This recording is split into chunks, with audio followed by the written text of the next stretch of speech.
саябақтың құрылыс жұмыстары қарқынды жүріп жатыр. Яғни қысқаша мәлімет айта кетсем, бұл жерде тапсырыс беруші облыс әкімшілігі NCUC компаниясымен бірігіп атқарып жатқан жұмыстар болатын. Бұл жердегі қазіргі кезде мердігер компания Нұрсат компаниясы құрылыс жұмыстары алдыңғы жылдың қазан айынан бері жалғасын тауып жатыр.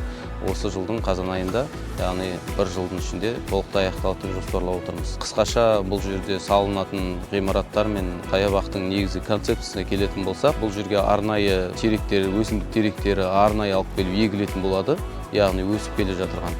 Сонымен қатар арнайы балдарға ойын алаңдары бар, спорттық комплекс ойындарын ойнататын жерлері бар. Сонымен қатар 5 түрлі фонтан су бұрқақ орнатылады. Бұл жердегі жалпы негізі саябақтың эскизі мен концептісі арнайы осы Атырау өңірінің өзінің бір құндылығын көрсету мақсатында жасалып жатыр.